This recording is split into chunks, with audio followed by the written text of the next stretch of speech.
Hi everybody, Gisela Grenier here from artplace.ca. For today's Book of Backgrounds demonstration, I'm going to be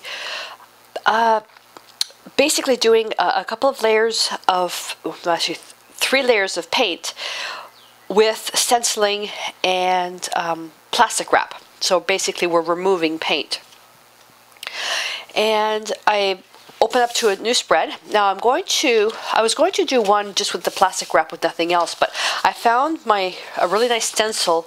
This is a plastic stencil from DecoArt, where I'm not going to stencil this, but you'll be able to see the technique without anything in the back. It'll be just like plastic wrap, because I only want to do 2 spreads for this video, that way everything is out in the open.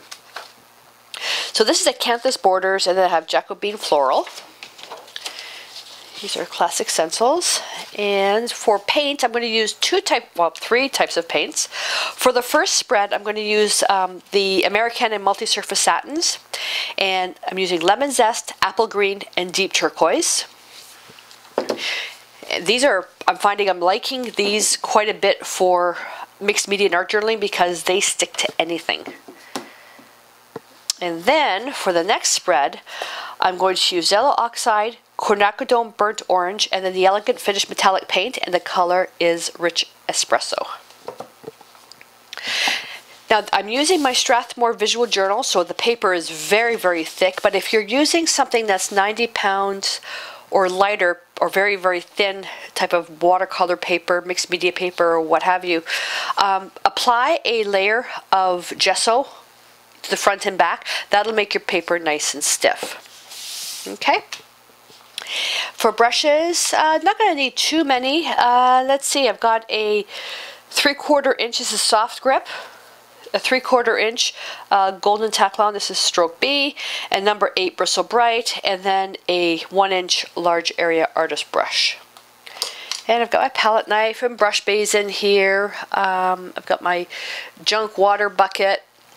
So I've got everything set. I'm painting on a Ranger craft mat because it's easy to clean up. But the paper that's behind here is a roll from IKEA, and I'm going to be using this in as a journal page in quite a few days. I'm waiting for it to really get dirty, and I have my heat gun on the side. Okay, so let's get started. First thing we need to do is we need to apply a coat of paint to the page. Now, something that happened in the last segment, last video set, was the paints actually came through to the other side, even when I actually put the wax paper. And I want to show you something. I should have showed you this much, much sooner. The unfortunate thing is I don't have enough tape to do the whole thing.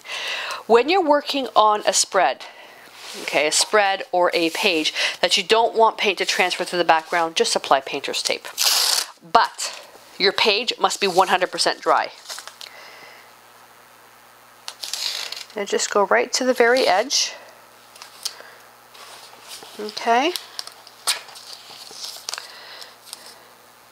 Your page has to be 100% dry. And use the low-tack stuff, the stuff that will stay removable for like 14 days or something. Just don't leave it on there forever.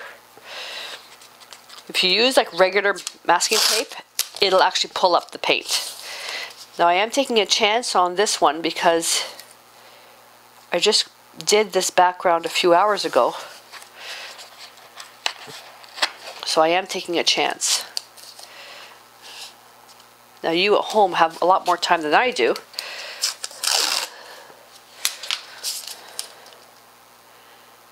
And I'm almost out of tape. Okay, and then on this side, I'm not gonna worry about it because then I'll be out. All right, so let's get this on first.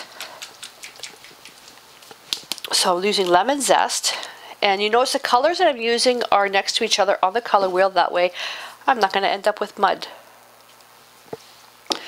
And I'm going to use my large brush like this, not this one, okay, because I actually want to capture the brush strokes. There we go. This one here was going to make a nice bright color, completely opposite to what's on this side. That's why I wanted to really cover it up. Pick up a little bit of water just to spread that out a bit. The more water you use on any type of paper product, the more it's going to curl. The less water you use, the better. So there are some times where the traditions, their consistency is very, very, the consistency is consistent. They're all the same consistency, where sometimes there's some tube paints that I've used over the years where one color is really thick, another color is like really, really thin and soupy. And unless you have all these different brands, like for this type of thing, using craft paint is totally fine because it's a background. Okay, but with craft paint, like the Americana paint, and they do have thickening agents, but it makes the paint more transparent. So my thought is, depending on what you want to do, you start off with a thick paint and you can always add water to thin it down. So that's that one. And now I'm going to use the traditions on the other side. Am I going to wipe my brush? No, I'm not going to bother. Mind you, I will be able to pick up some water. There we go.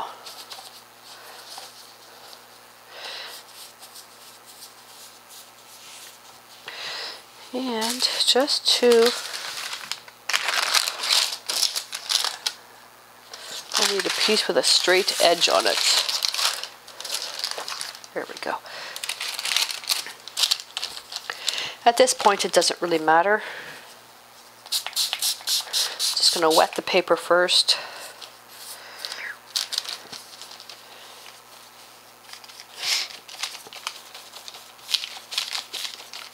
And you're just going to paint the background whatever color you want. And this one will allow me to show the brush strokes a little bit better.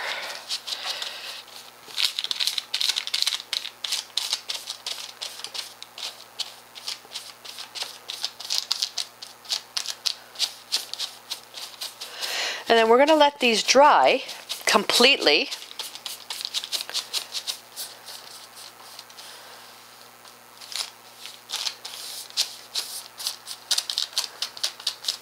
Make sure you completely cover the paper. So I've got that nice washy look there. And I want to leave that the way it is. Alright, and we're going to clean that brush. Now I'm going to let this dry, but you can really speed it up with your heat gun. This is almost dry already. If you take a look at this, now watch. How to know when it's dry? That shine disappears. I'm trying to put the heat gun so it's not in your way, but it will dry. See how the shine is going away? Okay, that's how you know.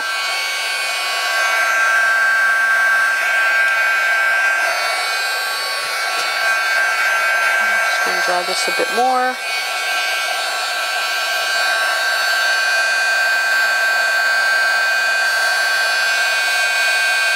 There you go, you can really see it here.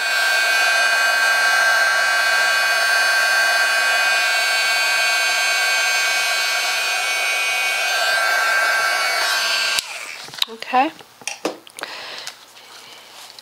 And now you have to make sure, I have to tilt this a bit.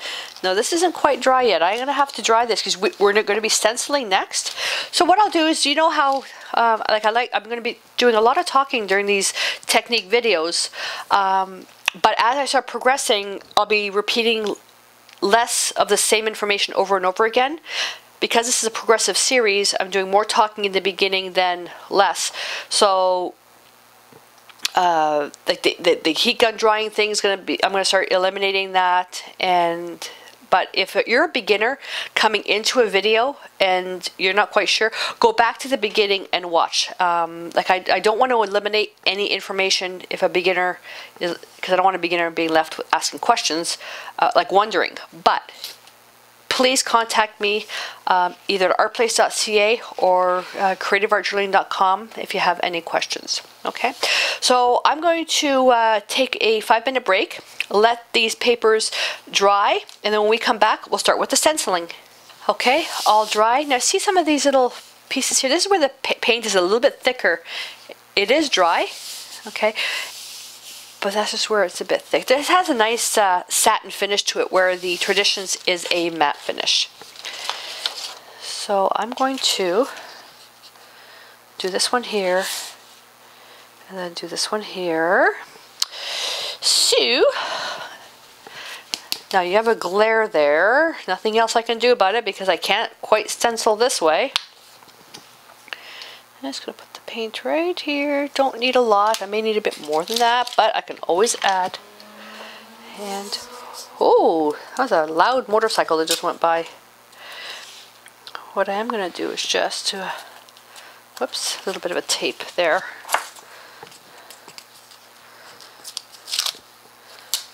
And this one, just a little bit of a tape there, just to kind of hold it in place. You know what? That's not the way I want to do it. I want to stencil this way. I'm going to use it upside down because I like this shape better.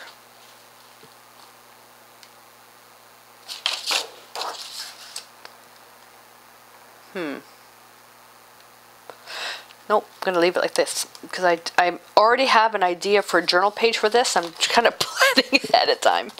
Okay, so we've got this is green apple or apple green? Apple green.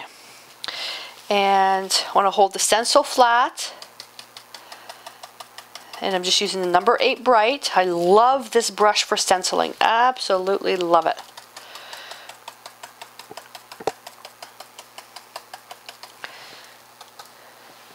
This is going to be a very bright page.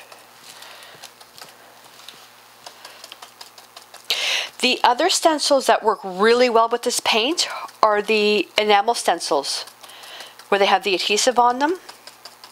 They work really well with the multi-surface satins.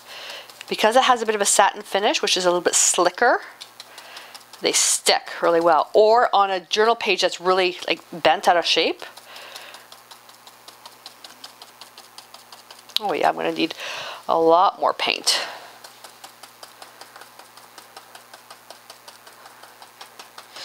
And I picked the 2 colors for the stamping. Let me try that again. I picked the 2 colors for the background and stenciling to be fairly close on the color wheel and in the value, like really light. I wanted this to be a lighter page. And this technique that I'm showing you here, you can do it a gazillion times and it will look different every single time. And that's why I like doing these backgrounds, because every single one is unique. And they're so fast. Now I am taking longer to do these because I'm talking my way through it to share the information with you. But if I were to do these on my own without doing the talking, like just painting, these backgrounds don't take any more than 15 minutes. Not including drying time. Drying time is always the worst part.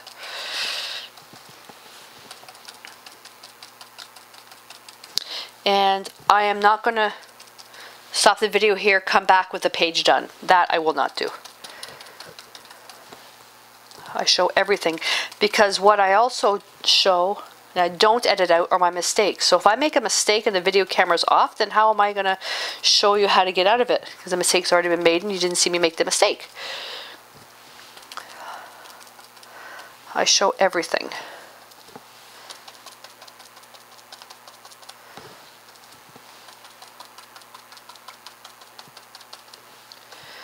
Okay, we're almost there.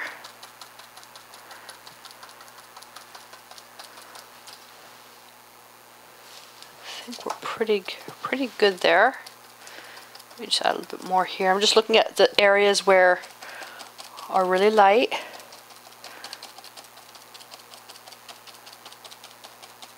Some spots that I missed. And every time I do these, like if I tend to pause in thought, like don't move my brush and pause, that's because I'm thinking I've just come up with another idea for another background. Now these, once I do this one, I'm going to stop the camera while they dry, but then take the stencils immediately over to the sink to clean them. Now I'm going to get a different brush. Now I'm stenciling this one with the metallic paint. And a habit I have to start getting into is not opening this on my project.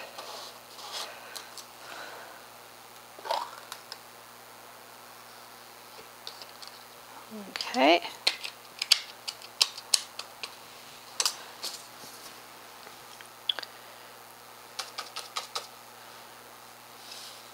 This is a beautiful metallic paint.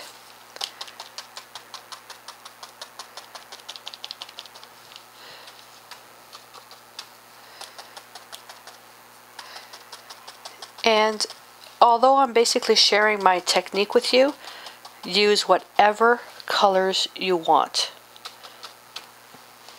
You don't have to use the colors that I'm using. If you're learning, try to use colors that are similar just so you can practice the technique. If you don't know anything about color theory, then you might want to stick with the colors I'm using.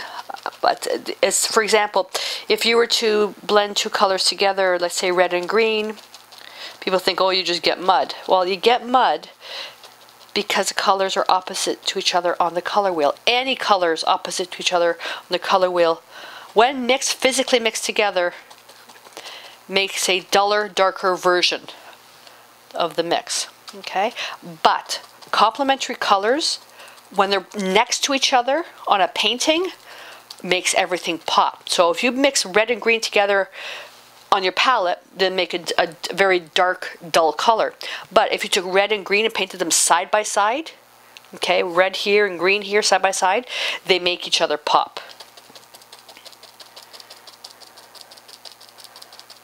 And that's all color theory. I do have a color theory. Well, these little things don't belong with that stencil, but I'm going to put them in anyways. I do have a color theory workshop on artplace.ca, which covers everything. Like, it's a really good starting point for people. Okay, so let's get this one off first. Yay!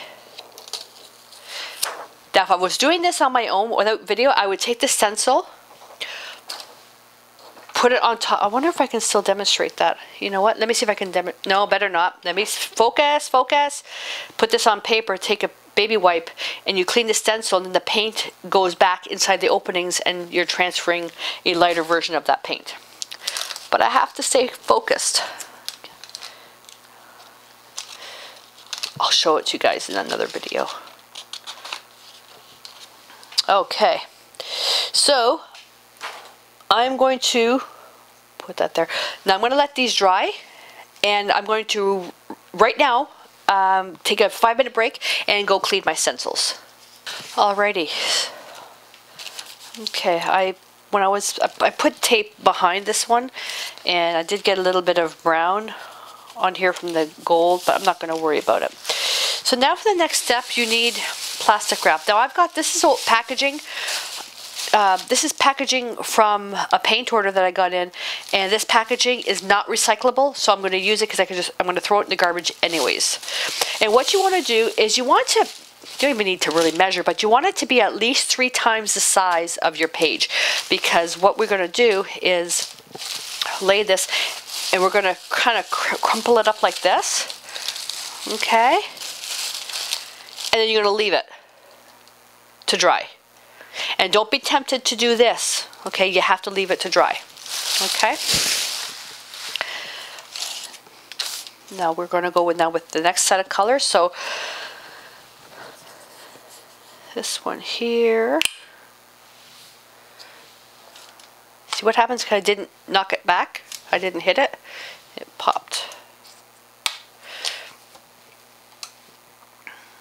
And I'll just use this brush here.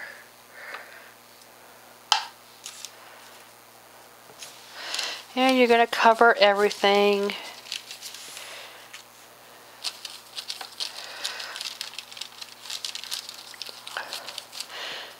You can roll this on, you can brush this on, it doesn't matter.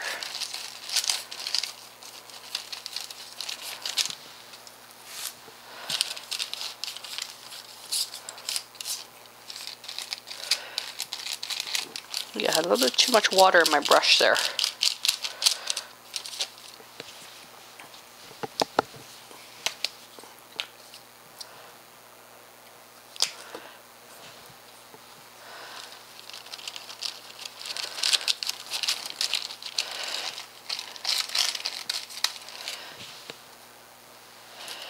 I need a good amount of paint. Don't use heavy body acrylics for this because it's too thick. You want something that's not too thin, but something that will give you good coverage. Okay, just that much. All right, take your plastic.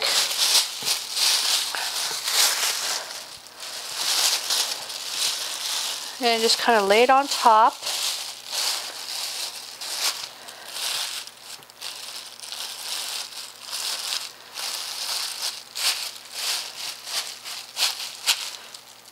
Okay, you gotta make sure everything's covered. And I'm lifting this up a little bit. You know what? I don't have to let this dry with these paints. It's working right away. See? Look at that. I'm gonna leave it down anyways. Make sure that you've got some good wrinkles in there. You wanna have contact with all the paper to the plastic. Make sure you've got wrinkles. Okay, now I'm going to do this side, and this side I'm doing with quinacridone burnt orange. I will need another brush.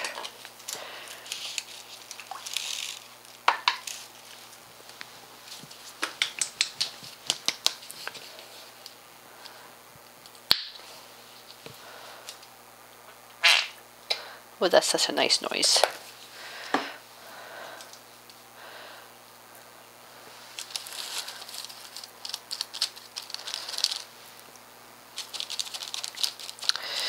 So you'll see what this one looks like on top of a stencil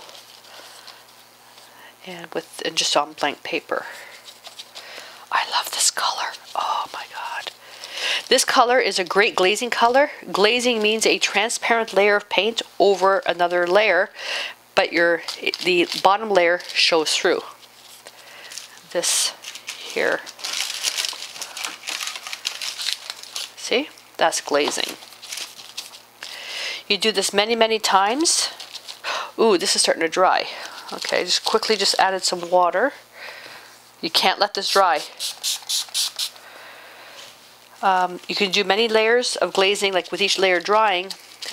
Not in this type of style, but for like regular painting, like grisaille or something. And the more layers you do, the more light gets through. Especially if you put a glazing medium in between as a barrier. Your paintings are very luminescent. Okay, put this in water, get the other plastic wrap.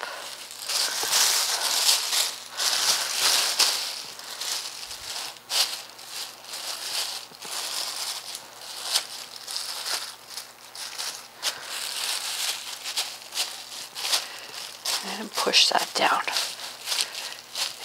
Now this is the worst part. You have to let it dry. I'll be very curious though on the multi-surface satin, because it sticks to everything. I'm hoping the actual plastic doesn't rip off. But I always love to peek. Oh, look at that. Look at that. Awesome. But if you keep taking it up and putting it back, you're just getting another pattern there. Okay, well, typically I would let this sit overnight. If you did this with watercolors, the drying time you think would be a lot faster, but it might actually be slower because watercolors, you're getting more water into the actual paper. Okay, so we'll leave this now, and we'll come back in a few hours, and if I check to see it's not quite dry yet, we'll come back tomorrow. Hey everybody. Okay, so it's the next day. I just finished doing a video on bookbinding, so that's why there's no paper on my table. So I did though cheat, and I kind of lifted it up a little bit, and I thought, oh, this looks so pretty.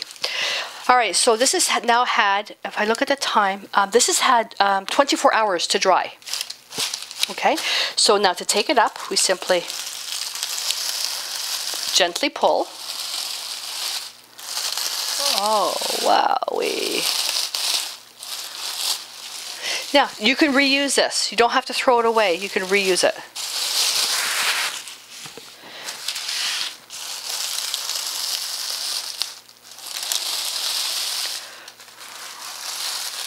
Okay.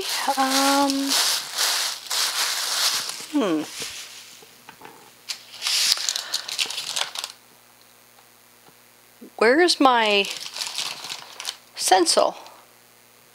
I can see this one here. This one was, what was this one? This was a floral one, wasn't it? I can't think. Where's my paper? What was that one? Jacobean floral. Yeah, this one doesn't show as much. This one is not too bad. Okay, so there was not enough contrast in this one here. I can see the light green here. There's a little bit of the light green where the actual stencil is, so the contrast just wasn't enough. So now knowing what to do is that if I wanted to make the yellow background, I would then take a much darker green for the stencil and then use the blue on top. There's just not enough contrast. But look, this is beautiful.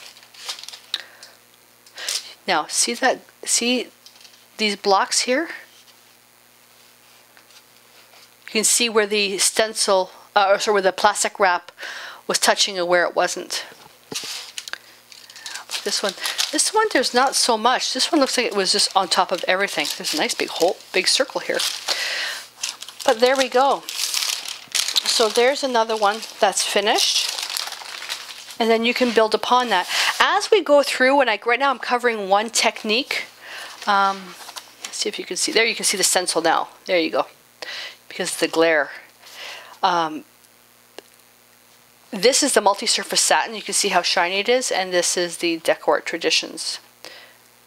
Only where the plastic was touching where you have all that shine. Oh, where you see the shine too, I'm looking, and the metallic paint. Yeah, that's cool. That's really cool. Right now we're just doing basically one technique, and then as we go down, we'll start combining techniques. So right now we're doing a lot of removal techniques. When we start adding, let's say with bubble wrap, we're going to do one spread with bubble wrap added on. Then as we go down, then we'll be combining this technique and the bubble wrap. So as they go, you'll be able to combine the techniques. So now, this is why it's also very important to use low tack masking tape. And I will try to keep these where I can reuse them. Because if you use a masking tape that becomes permanent after X number of days or time, you'll rip up the paint. Okay, now I'll leave the tape on this one. Oh no, I won't. I have to take it off and put it on this side. Duh. But be very gentle when you're removing the paper. Oh. I just finished recording a really long video segment on bookbinding and doing a bunch of different videos. So now we have to tape this side. So we'll just use the tape and then do that, and that way it'll be protected when we work on this. Okay, I do have to go to the store though and buy some more tape because I'm out. Now as you're going through your book, if you find that you're getting a lot of the paper's curling, I don't know if you want to worry about it right now, but because it'll, as you start working on it, they may curl or flatten out.